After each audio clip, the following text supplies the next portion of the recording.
O vice de futebol do Internacional concedeu uma entrevista coletiva na manhã desta quinta-feira aqui no hotel em Belo Horizonte e revelou muitas coisas a respeito do momento colorado, não apenas no Campeonato Brasileiro, mas também na janela de transferências, na parada para o Super Mundial da FIFA e principalmente o planejamento para o segundo semestre, sendo que no primeiro, talvez 75% do que foi planejado foi conquistado. O Inter busca a reabilitação diante do Atlético Mineiro e deve ter novidades no time titular do técnico Roger Machado. É claro, as expectativas do mercado e também como o Inter se movimenta para reforçar a equipe e buscar talvez mais um campeonato ainda em 2025.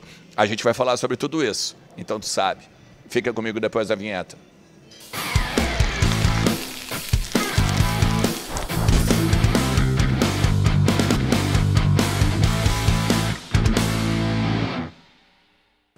Fala Colorado, fala Colorada, como é que vocês estão? Tudo certo? Tudo beleza? Bora falar do Internacional e atualizar as informações do nosso clube, entender um pouquinho do que está acontecendo nos corredores do Beira-Rio, também no CT Parque Gigante, na Morada dos Quero-Queros, a casa da nossa base em Alvorada, mas principalmente aqui em Belo Horizonte, porque o Internacional enfrenta o Atlético Mineiro esta noite, 21h30 na Arena MRV, pela 12ª rodada do Campeonato Brasileiro. Fica comigo até o final do vídeo, te inscreve também no canal, a gente já passou de 65 mil inscritos por aqui e está buscando, né, os 70 mil ainda nesta temporada. 31 de dezembro, chegar lá cravadinho com 70 mil inscritos seria uma baita numa conquista. Então faz essa parceria aí, também ativa o sininho, né? Tem um sininho do lado e aí a gente vai toda vez que tiver um conteúdo novo aqui se relacionar e trocar uma ideia, beleza? KTO.bet.br é a minha casa de apostas e ela pode ser a tua também,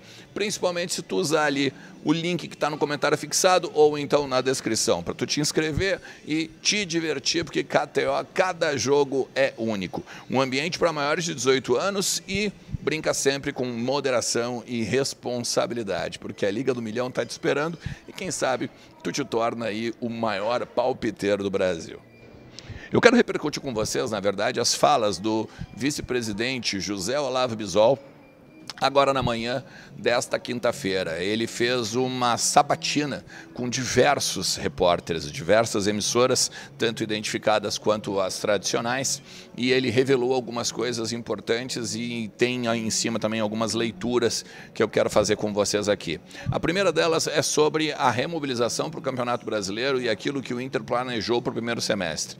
O Inter pensou em jogar o Campeonato Gaúcho com o seu time principal, com o seu time sempre de corda esticada, sem fazer muitos movimentos dentro do time titular, conquistou o Campeonato Gaúcho, atingiu o seu objetivo e sabia que a partir desta, talvez, vamos dizer, organização, teria problemas com as outras competições. Isso se dá muito pelo contexto, é claro, né? O contexto de um possível octa do Grêmio, um contexto de o Inter também não vencer há muito tempo, o Inter precisar voltar com a hegemonia do Estado.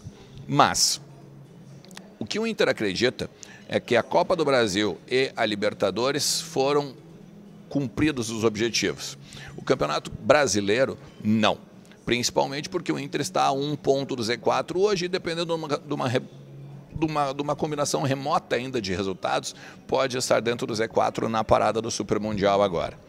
O que o Bisol fala é quase, vamos dizer assim, ele refuta totalmente a questão de que o Inter desmobilizou no Campeonato Brasileiro, inclusive citando não haver os dirigentes no jogo contra o Fluminense, apenas o Mazuco, e agora estar só ele e o Mazuco, né? Com o D'Alessandro fora daqui, o presidente Alessandro Barcelos também fora daqui, e diz, segundo a assessoria, que o D'Alessandro ontem foi para uma agenda do clube e hoje tinha uma questão pessoal.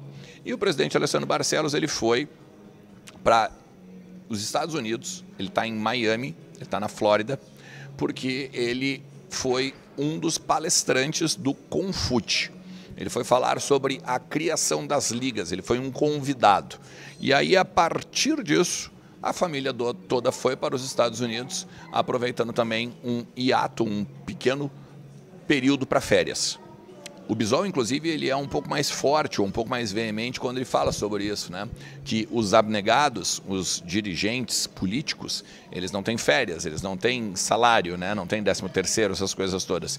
E como eles estão envoltos o tempo todo com o clube, existe um planejamento para eles viajarem. Por exemplo, agora a ida dele para a Liga dos Campeões, ele levou a família também para a Europa e aproveitou e tirou um período de férias, justamente por estar imbuído o tempo todo com o futebol do Inter.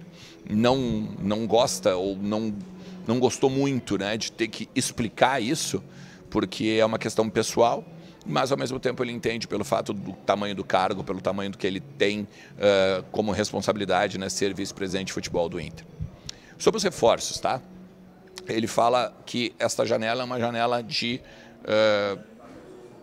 momentos de espera e estratégia. Em que sentido? Por exemplo, hoje o mercado ele começa a abrir para a Europa, ele começa a abrir para alguns retornos de jogadores, por exemplo, que estão livres na janela. A gente já falou várias vezes aqui, Tolói, Arão e outros que possam de repente vir. Por exemplo, o Alan Benítez, que já estava aqui, mas também é uma espécie de exemplo. E ele acredita que o fato da janela ser até setembro dá para o Internacional uma condição de análise maior. E aí aqui é uma leitura que eu tenho, tá? O Inter vai continuar no mercado até pertinho do jogo contra o Flamengo. E aí aqui a gente tem que analisar se isso é correto. Eu não acho correto. Primeiro de tudo porque o jogador que chegar aqui, ele vai ter que se imbuir no projeto, ele vai ter que entender o clube, ele vai ter que entender o que o Roger quer, como o Roger joga, entender os companheiros, fazer a liga dentro do campo. E essa liga dentro do campo, ela só vem a partir de jogos, a partir de treinos e a partir de continuidade. Ou seja, quanto menos tu tiver, menos tu vai poder apresentar no campo. Só que ele fala sobre a questão dos valores que esses jogadores importantes podem vir a ser necessitados. Como, por exemplo, hoje o Inter não tem dinheiro para tirar jogadores de outros clubes. E por isso que o Inter vai em cima desses reforços que estão livres no mercado ou com contratos a encerrar. Ele deixou muito claro que ele não pretende vender jogadores, mas ele sabe da importância de ter de fazê-lo.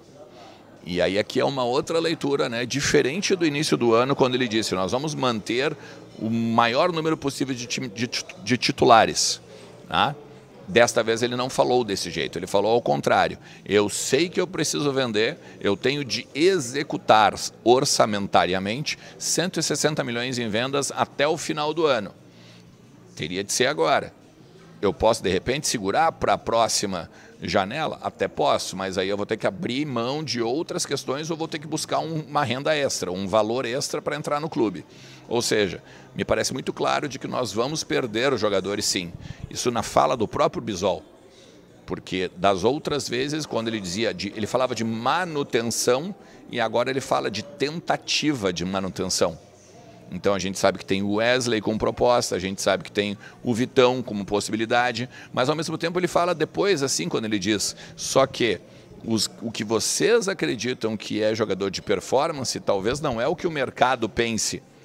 E aí aqui a gente também tem uma fala em cima de uma leitura em cima de Gustavo Prado, que é um jogador de destaque da seleção de base, o próprio Antony, que também teve sondagens de clubes ali do segundo escalão do futebol espanhol, mas que teve sondagens. Logo daqui a pouco tu segura o Wesley e vende o Gustavo Prado, ou tu segura o Vitão e vende o Antony, porque tu tem o Rocher, porque tu tem o Ivan, tu tem outros jogadores também da base que podem se apresentar e virar de repente um novo Antony.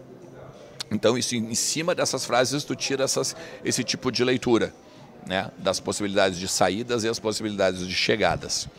Ele se mostrou muito incomodado com a questão do Sérgio Rocher. né, de que foi vazada uma informação de que ele estaria fazendo uma nova cirurgia e tudo mais. E que ele entende que o repórter tem de buscar as informações, mas ao mesmo tempo ele não entende que ele, como não apenas dirigente, mas também como colorado, precisa dar satisfação o tempo todo sobre os movimentos do departamento de futebol.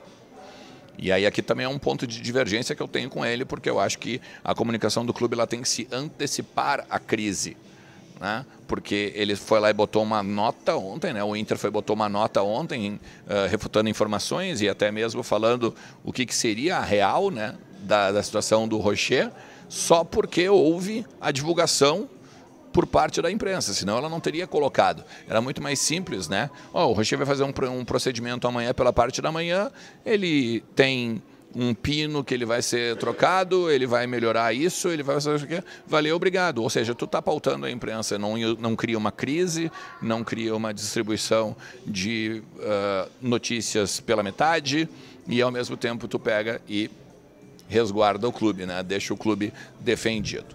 Enfim, tem muita coisa, tá, de bastidor que aos pouquinhos eu vou em cima das conversas ou em cima das falas apurando e trago aqui para vocês, tá? Por isso que eu sempre peço, por favor, te inscreve, porque a gente tem sempre muita coisa para tratar do nosso Inter por aqui. O que tu pensa de tudo isso?